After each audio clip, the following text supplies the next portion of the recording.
Hey guys, it's Penguin here, and welcome back to another gold making video.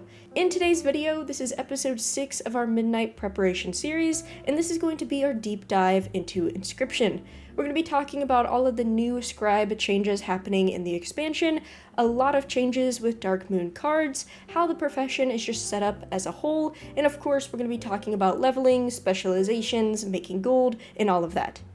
As always, everybody, this is episode 6 of our series. I have already covered half of the crafting professions, as well as just a broad overview of Midnight, so if you haven't seen those already, feel free to check the description down below. I'll have the playlist linked. Also, as always, we do have 3 more professions after this: leatherworking, blacksmithing, as well as engineering, so feel free to let me know which one you want to see next, and we're going to make sure all 3 of them come out before early access. And of course, feel free to use the timestamps down below, because this is going to be a longer video, so feel free to skip around to what parts interest you the most. But without further ado, let's get started, and let's go over some pros and cons about Inscription.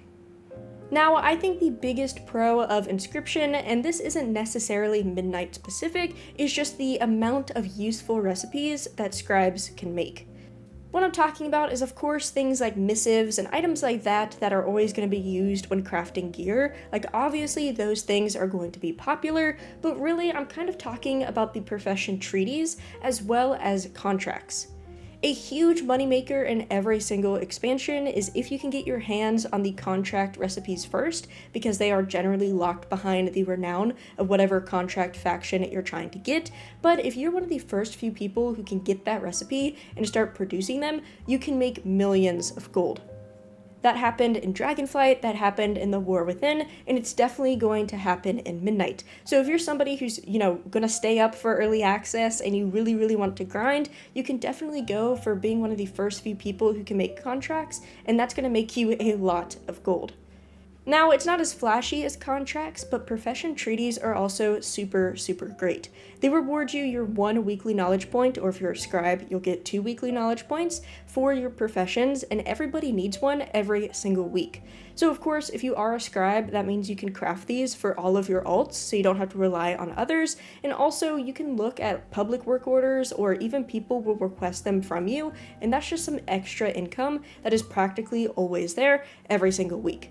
Now, they're not the most expensive things in the world, and especially with public orders, you're not guaranteed any crazy commissions, but if you proc resourcefulness and save on some items, that's just some free gold in your pocket, and hey, getting a few gold here and there is better than nothing. So I think in general, scribes just have a ton of different items available to them, which makes them really great professions to have. The second pro that I really want to highlight, and this is more Midnight specific, is that scribes can yet again mass craft Darkmoon cards. In the War Within, the only way to get Darkmoon cards was through gathering, or just looting them throughout the world, whatever you want to call it, and people couldn't necessarily mass craft them. So it really was a gatherer's game, right? You had to buy them all on the auction house, or get them yourself to make Darkmoon decks, and that just wasn't really great, especially if you're somebody who is like me, who sits in the capital city all day. But with Midnight, they're going more back to that cliche system of you being able to just produce as many Darkmoon cards as you want, which means that's definitely an opportunity to produce a ton of decks, and whether you sell these decks on the auction house for a profit, or if they get cheap enough, you can use them for disenchant shuffling, that definitely could be a way to make some gold. Now, the biggest con that I have for Inscription is really if you only have 1 scribe, and that's because the amount of knowledge points you now need for this profession. In the War Within, in order to maximize every single one of your specialization nodes, so for all 4 specialization trees, you needed a total of 780 specialization points. Now, of course, it wasn't the end of the world if you didn't have everything, because if you never plan on crafting offhand weapons or something like that, obviously you don't need to spec into it, but if you were somebody who's trying to do a lot on one single character, or you just are a completionist, 780 knowledge points is definitely a lot to get. And sadly, in Midnight, it is even worse. In order to maximize all 4 of your specialization trees, you need 870 points. So literally, it's like they accidentally switched those numbers around. Instead of needing 780 points, you now need 870. Now, this doesn't necessarily mean it's harder to make gold, because like I said before, realistically, you are probably not going to want or try to craft every single recipe at max quality and maximum stats and all of that, but if you are somebody who likes to complete things and you're somebody who wants to gain all of the knowledge points, it's just going to take a lot longer because you're looking at basically 90 more knowledge points that you need compared to the War Within. At the end of the day, I don't think it makes Inscription not worth picking up or anything like that. Like I said, it really kind of only affects the end game of Inscription, but it is something I want to make sure you know about, and that might encourage you to have multiple scribes, especially if you want to get your hands on multiple types of markets. Now, with those pros and cons out of the way, let's actually dive in game and start looking at some recipes and just kind of the generic overview of Inscription. And first, let's talk about profession equipment. Very similar to other professions, you're going to be looking at the same sort of items as previous expansions, and that means both of your best in slot accessories are going to come from jewel crafting. So if you want to be self-sustainable, definitely pick up jewel crafting on another toon, or maybe on the same toon, or just be prepared to order them through the crafting order system. Your profession tool comes from Inscription itself, so you can choose to specialize in it if you want, or yet again, just order it from another scribe through the crafting order system. Really, it just comes down to personal preference. Now, taking a look at recipes, I will say Inscription is pretty much the same. You're going to be looking at sort of the same exact recipes that we saw in the War Within, just their new Midnight version.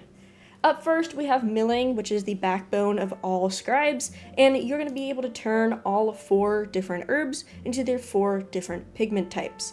So here you'll see the Tranquility Bloom turns into powder pigment, then you have the Argent Leaf, which turns into Argent Leaf pigment, then you have the Sagithorn, which turns into Sagithorn pigment, and lastly, you have Mana Lilies, which yet again turns to Mana Lily pigment. Now, outside of milling, you have your backbone of basic reagents, and yet again, this is very similar to the War Within. We have our 2 basic inks, which the first one is the Muncell, which requires 3 different pigment types. Powder pigment is kind of your generic pigment, and then you have the Mana Lily as well as the Sagithorn pigment, and of course, the Songwater is a vendor item. And then you have the Sienna ink, which of course requires powder pigment, and then the other 2, which is Mana Lily as well as Argent Leaf. And these are going to be the backbones of really all of your crafts. Then we have our Soul Cipher, which is the cipher of this expansion. It is just a crafting reagent. You can kind of consider it the rune of Inscription. It's used in a lot of different recipes, and that's going to require 2 of those motes, which is kind of the elemental item of Midnight. We're going to need the Dusk Shrouded Stone, which comes from jewel crafting, as well as both inks to craft this. Then lastly, we have the Codified Azroot, which yet again is just another basic reagent, and it's going to require 2 of your motes. It's going to require a Soul Cipher, as well as 8 Azroot, which is not necessarily used for pigment, but it is another herb out there that's going to be used to craft this item. Moving on, we have our basic BOE items. So this is just your leveling gear that you can sell on the auction house, and we have the Baton, which is a 2-handed staff. We have the Trust, which is a bow. We have the Crutch, which is another 2-handed staff, and lastly, we have the Lamp, which is your offhand. So we've seen this before. It is cool that scribes will be able to craft bows, but generically, this is pretty much the same as the War Within. Then of course, keeping on brand with Inscription, we have Missives, and these right here are all of your basic combat missives that you get from the trainer. Firstly, we have Of the Peerless, which each of these give you different stats, so feel free to just kind of pause on screen. I'm just going to read out their names, but you have the Peerless, you have Of the Quickblade, you have Of the Fire Flash, you have Of the Harmonious, you have Of the Aurora, and lastly, you have Of the Fever Flare. There are other missives, these are just the ones that you get from learning from the trainer. Next up, you have your 3 basic profession equipments. Yet again, this is the green BOE version. So you have the Alchemist Mixing Rod, which is the alchemy tool. Then you have the Rolling Pin, which is the tool for cooking. And lastly, you have the Scribe's Quill, which is your basic profession tool.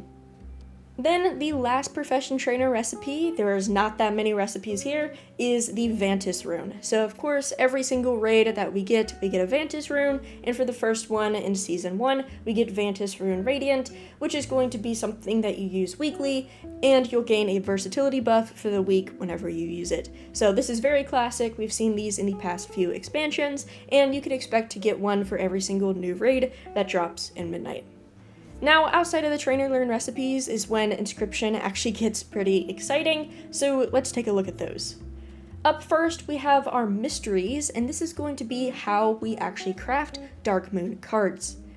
Through specializations, you're going to unlock each of these inscribe recipes, and these correspond to the 4 different deck types that we have. We have Blood, Hunt, Rot, and Void.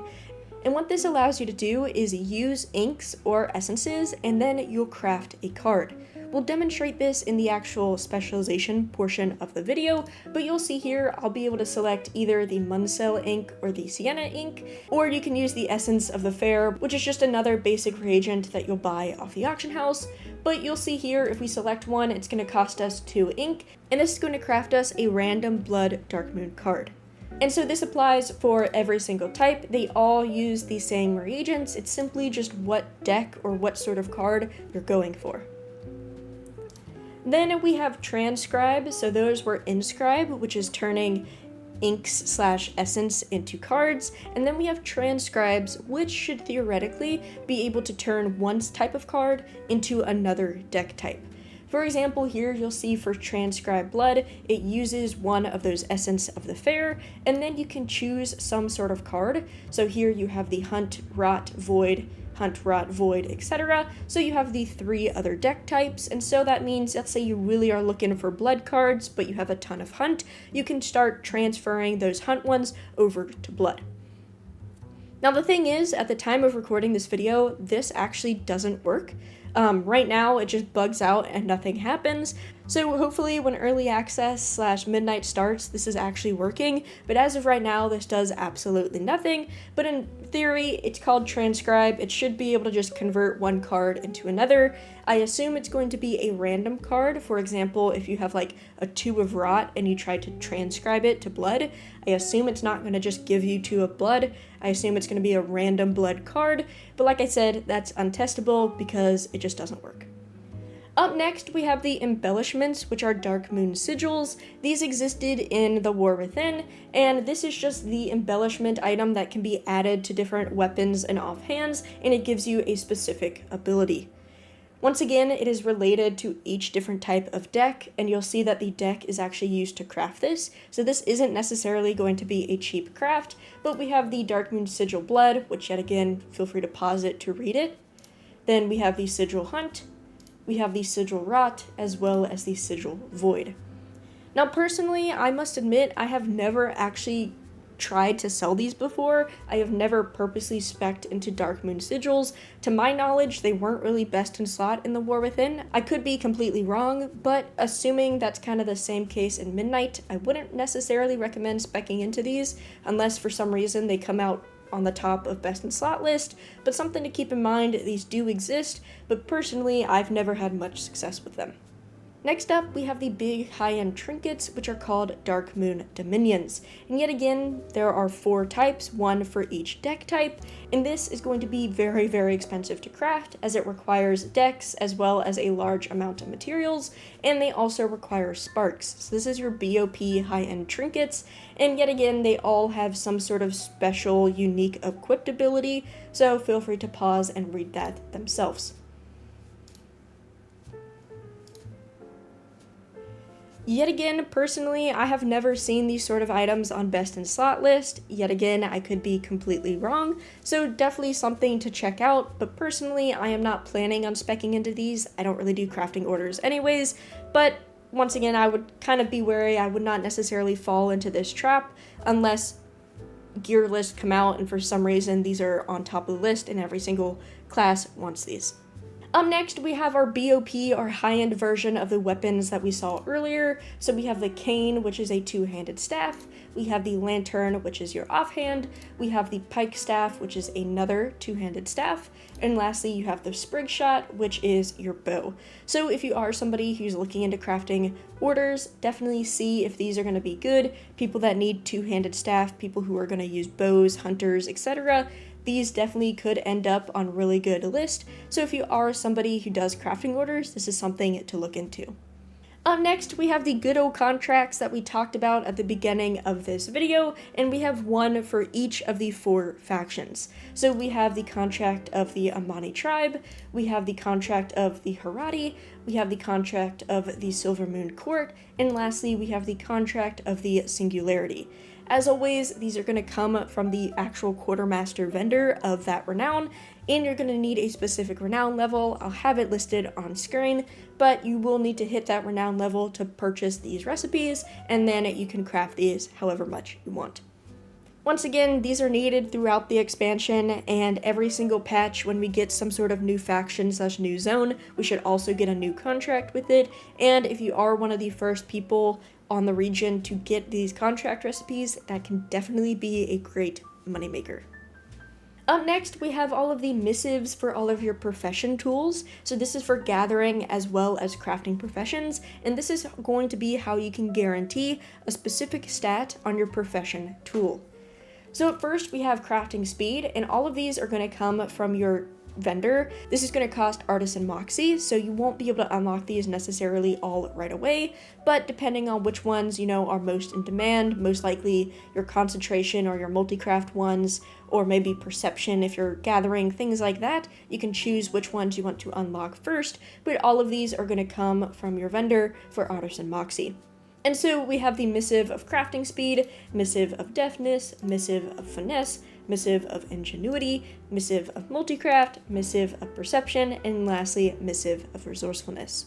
So whether you want to craft these yourself or not, this is a friendly reminder that these do exist. So on all of your characters, when you're crafting those profession tools, it's definitely worth buying a missive to make sure you're guaranteeing the best stat for you, depending on what sort of crafts you're going into for that specific profession.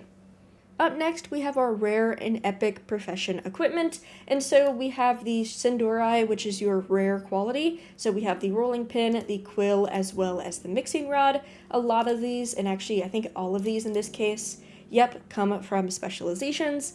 And then we have the gilded version, which is your epic version, and this right here comes yet again from that Artisan Moxie vendor. The quill comes from the vendor as well, and same with the mixing rod. So your rare ones will come from Specializations, while your epic ones will require Artisan Moxie. Up next, we have all of the treaties. So yet again, we have profession treaties. These are going to give you your weekly 1 knowledge point as well as some Artisan Moxie, and these all come from Discovery. What this means is that you're going to spec into a node inside of your Specializations, and that is going to unlock the Inscription version, and then as you produce more treaties, you'll learn the rest of the recipes. So eventually, as you craft as many treaties as you can, you'll unlock all the recipes and you're good to go. So definitely something that's really, really great, and keep this in mind when we start talking about leveling Inscription.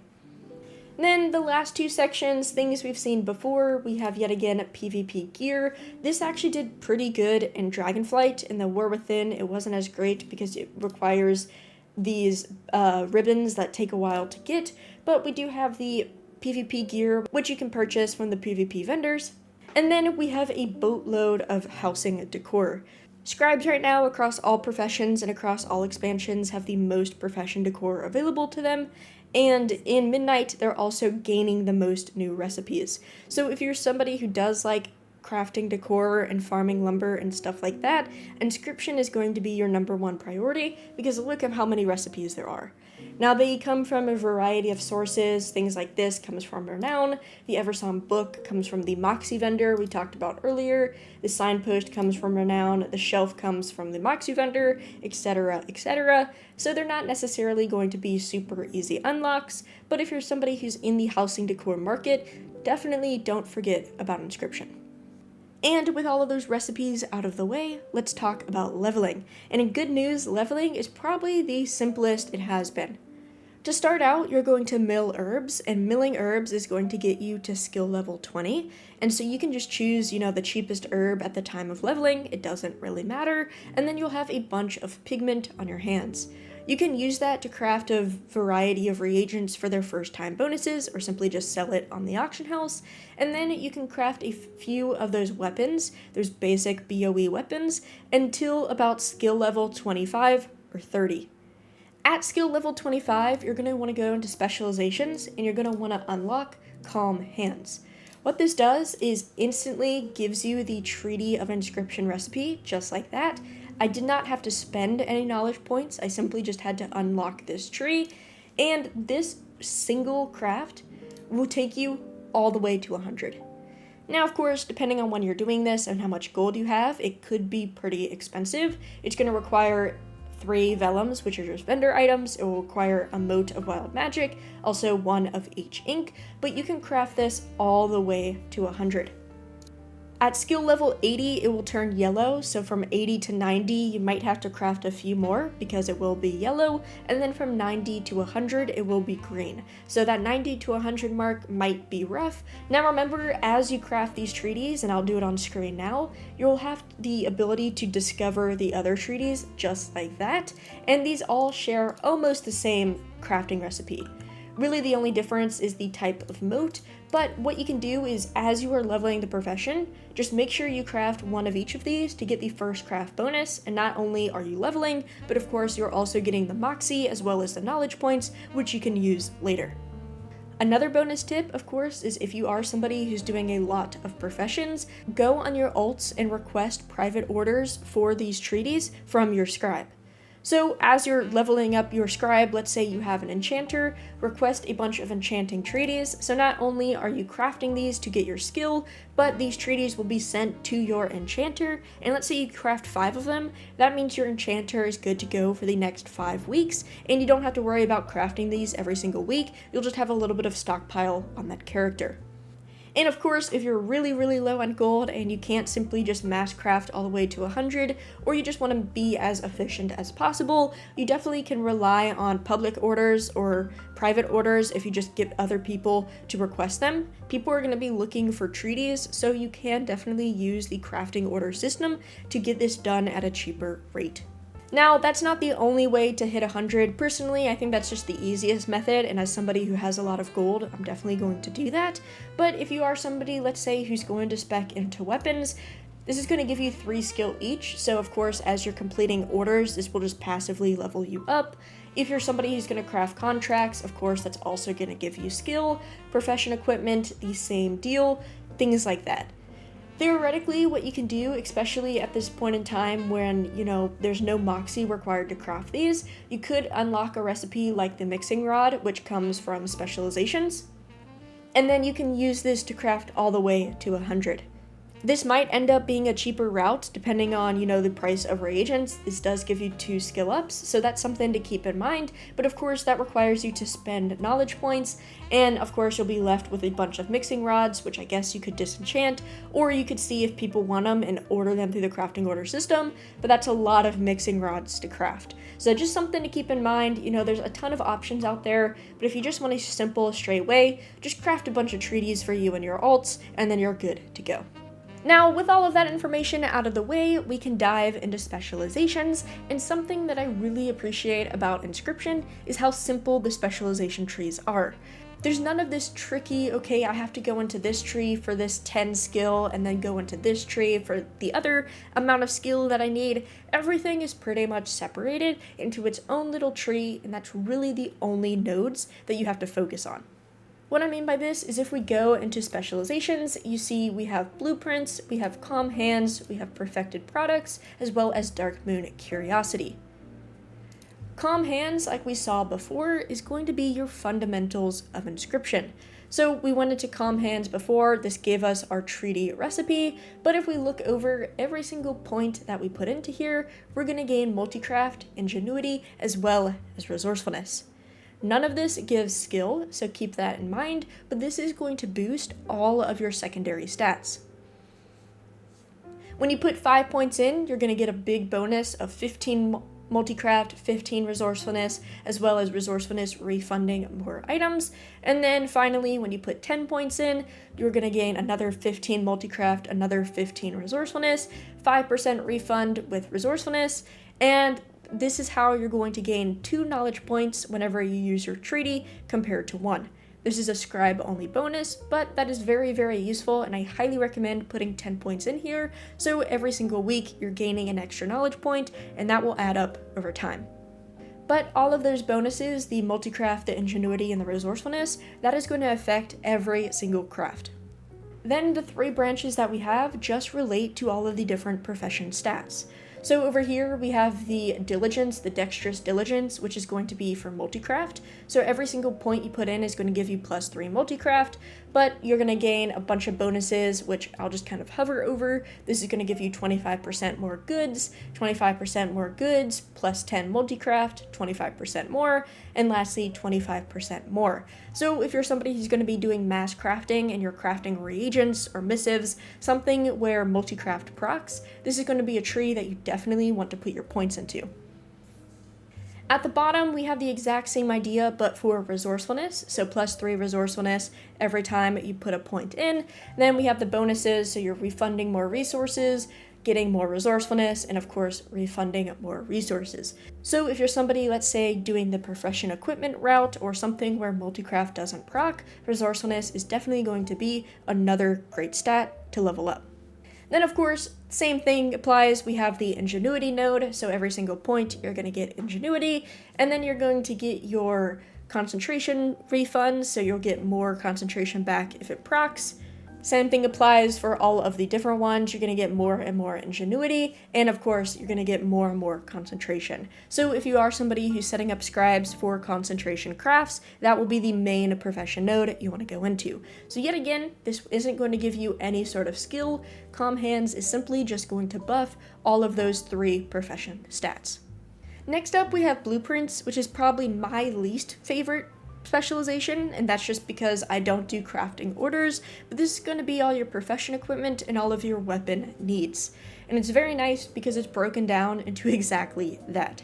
Your top node is going to give you skill when crafting equipment, and that applies to combat equipment as in weapons, as well as the profession gear. You'll see here that when you first unlock this, you'll be able to use Missives, you're going to gain a bunch of skill, you're going to gain some other profession stats and things like that, so that's just a generic skill node. From here, you get to decide, okay, do I want to focus on professions or do I want to focus on weapons? Either one, it just kind of depends on what you want to do, but let's say we go to the right side of the tree. This is going to be market research, which is dedicated to profession equipment. So this sub node is going to give you plus skill for crafting profession equipment for every single point. But here you'll gain one of those blue quality profession equipment recipes, then just a whole bunch of skill, another recipe right there, more and more skill, and lastly you'll get the final rolling pin recipe. So if you max out this middle node, you'll have all of the rare quality profession equipment recipes. Then that side of the tree branches out one more time, and that is for each specific equipment piece. So we have one dedicated to the rolling pin, one dedicated to the mixing rod, and lastly one dedicated to the quill. And that's just going to give you more and more skill for that particular craft. So yet again, it's going to give you just more skill for every single point that you put in. And then lastly, at the end, you're going to get a very, very big bonus. So let's say you are somebody who wants to do profession equipment, but you really want to make the best scribe quill possible, maybe for yourself as well as for other scribes. You just simply want to max out the top node, the middle node, as well as the quill node, and you're good to go. The same setup is basically the same on the other side of the tree, but it's for weapons. So you have field research, which is going to give you skill for all weapons. When you first unlock it, you'll be able to use embellishments, things like that. You'll gain a bunch of skill, etc., etc. And then you just choose what sort of weapon you want to specialize in. So you have the staffs for your two-handed staffs. This is going to also give you staff recipes. Then, of course, we have the bows. So this is going to give you the bow recipe. And then lastly, you have the offhand, so lamps and lanterns, and this is going to give you that offhand recipe as well. So yet again, very simple. If you are somebody who wants to do crafting orders, particularly crafting weapons or profession gear, this is the tree you want to use. Up next, we kind of have the opposite side of gold making, so basically everything non-crafting order related, and this is going to be your reagents as well as your milling, and anything sort of mass craftable sold on the auction house. Up first, we have our main node, and this is just going to give you skill for kind of that blanket sort of items. So here you'll see you'll gain +5 skill when milling or crafting reagents, just a bunch of skill bonuses, etc., etc. Then you have the two subnodes, and this kind of separates the basic crafting reagents from kind of the consumables. So on the right side of the tree, you have ciphers, milling, as well as inks. So if you're somebody who just wants to do a bunch of milling and kind of basic processing, the right side of the tree is for you. And then the other side is for those consumables. So this is Vantis runes, as well as contracts, as well as missives. And this works very similar to the blueprints specialization. Let's say I really wanted to craft missives, so I'd go to the left side of the tree, which is called parchment, and this is just going to give me a bunch of skill for crafting those three sort of items. And so here, +5 skill, +5 skill, +10 skill, +10, +25, and +25. So just a bunch of skill when you craft missives, contracts, and Vantis runes. And then I would go into the actual missive subtree, which is just going to give me even more skill for every sort of bonus point that I put in. At the very end, I'll gain 2% crafting speed for 30 seconds, which stacks up to 15 times, so that's just a nice crafting speed bonus, which yet again benefits from doing mass crafting, AFK crafting, whatever you want to call it. Same thing applies for the contracts as well as the Vantis runes, and then on the other side of the tree you have processing, which same sort of thing. It's going to give you 1 skill for every single point, and every 5 points is going to give you a bunch more skill. And then let's say I particularly want to craft inks. Maybe I'm not interested in milling per se, but I just really like to buy pigments and craft inks. Then I can go into perfect inks. I'll get a skill for every 30 points, and then of course +5, +5, +10, +10, +25, and lastly that crafting speed bonus whenever I'm crafting inks. So very similar to blueprints, it is about a 30-point knowledge point sink, because the top node is 30 knowledge points, the sub node is 30 knowledge points, and then the particular item node is also 30 knowledge points.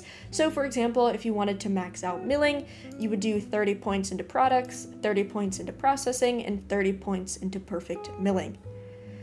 Of course, yet again, don't forget about the calm hands. For example, if you are somebody who is crafting a ton of inks, multicraft is going to be your best friend, so you definitely want to max out the multicraft side of that tree as fast as possible. If you're somebody who's doing concentration crafts, you want to go into the concentration side of the tree, so definitely don't forget about your fundamentals, but in terms of skill and everything like that, Perfect Products is for all of your reagents and your consumable needs. Then lastly, we have the fun tree. This is all Darkmoon card related, hence the name, Darkmoon Curiosity. This tree looks really complicated on the outside, but really it's not. The main node, yet again, is just going to be for skill, and this is going to give you skill for all Darkmoon card related things. So that means the Darkmoon Sigils as well as the Darkmoon Dominions, which is the embellishment as well as the trinket. And you'll see here it's just going to give you a bunch of plus skills, and then of course the opportunity to learn sub nodes. From here you have the 4 different deck types. So you have Void, Hunt, Blood, and Rot. And same thing applies. You can choose what sort of decks you want to learn first, and then you go into that subnode. And I apologize, there's a very loud train if you guys can hear it. Alright, the train is gone. So let's say, for example, I really want to go into Void deck crafting. When I learn this subnode, that's how you're going to gain the recipe to craft Void Darkmoon cards. Immediately upon learning this sub-specialization, you'll be able to craft these cards, and so let's simulate this real quick. What I need to do is unlock this specialization tree, and immediately upon locking, I get to choose one of these sub-node paths. So let's say I go into Void, boom, like that. That means technically I did not spend any sort of knowledge points. All I did was simply unlock these trees, and now I can produce Darkmoon cards. If we go over here and we have Inscribe right here and we start crafting, you'll see we'll just get a random Void card. We got a 2, we got a 6, we got a 3, and remember you need an ace through 8 to make an entire deck. If you put more points into this node, this is just going to give you more skill for the sigils and the dominions. So right here you'll get +5, +10. Also, when you put 10 points in, that's when you're going to be able to transcribe cards, which I'll show you in a second. But then of course, more skill and more skill. And then if you want to take it one step further, the other sub-nodes that you have is just one dedicated to sigils and the other dedicated to the dominion of that type. When you unlock these, they're going to give you that actual recipe. So if I unlocked the sigil node, I would get the void sigil recipe, and then the remaining of it is just going to give me a bunch of skill. Same thing with the dominion. Once again, I'll unlock the recipe, and then of course, I'll gain a bunch of skill. Which means if you have no desire to craft the dominions or the sigils, you don't really need to put points into this tree.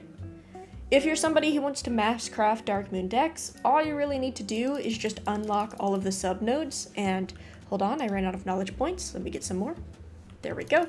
What you need to do is just put 20 out of 20 points into Curiosity, and that will allow you to unlock all of the sub-nodes, which means you unlock all of the inscribes, and you can produce as many Darkmoon decks as you want. Then of course, if you do want the option to transcribe, let's say I want to transcribe the blood cards, I would need to put 10 points in here to get that recipe, and boom, just like that, I now have the option to transcribe. Now, at the time of recording the earlier part of this video, transcribing was still broken, but let's try this live on video, let's see if this actually works. But you'll see here, we can actually select one of the void items right here, and if we hit craft, yep, it's still broken. Theoretically, what that should do is take one of the cards, which it did, and it should give me a blood card in return. Now, I haven't actually done a ton of transcribing, so theoretically, maybe it's a chance sort of thing, but to my knowledge, I feel like it should always give you a card, and currently it just eats your item. So I would say that transcribing is still broken, but if you guys have any other tips, feel free to leave them in the comments down below. But yeah, that's about it for the Darkmoon tree. I know it looks pretty scary, but like I said before, the only thing that affects inscribing itself is resourcefulness. So if you're simply here just to craft Darkmoon cards, you don't need anything else in this tree. You would just want to go and spec into Keen Eye and max out your resourcefulness, and then of course get yourself a profession tool with a resourcefulness enchant and a resourcefulness missive, so you have as much resourcefulness as possible, and then you're good to go. You technically don't even have to worry about your skill level because there's no quality here or anything like that, and that is probably the easiest build you can make. But yeah guys, that's about it for Inscription. Hopefully this guide was able to guide you a little bit, no pun intended, to figure out exactly what sort of specialization you want to go into, but if you want my personal plan, what I'm going to do is probably go into prospecting, or not prospecting, sorry, I have jewel crafting on my mind. What I'm probably going to do is go into milling, as well as ink crafting at the start, and then I will probably have a side character that goes into the Darkmoon cards to produce a bunch of Darkmoon decks, which I will either sell on my auction house if they're profitable, or I'll probably send them over to my disenchanter for my disenchant shuffling needs. As somebody who did say that contracts do great, I just know myself, I am not a huge grinder per se in terms of renown, really any sort of content outside of professions. I just like to sit in the capital city, so I know I'm definitely not going to be staying up for, 12 hours straight at release to try to get as much renown as possible to be the first contracts, so I just know I'm going to leave that market alone, but that is something that you can do if you like those sort of things. I also am not a work order crafter, my realm is just not very good for it, and my playstyle is just not good for it, so I'm definitely not going to be touching weapons or profession equipment, anything like that. If I really start enjoying Inscription, I might make a third scribe to cover Missives, because I did enjoy missive crafting in Dragonflight. Missive crafting wasn't really as good in the War Within for me, but I definitely want to make sure I get milling and crafting inks as well as ciphers up and running. But everybody, thank you guys so much for watching. If you guys have any questions, feel free to leave them in the comments down below. And as always, everybody, have a good day.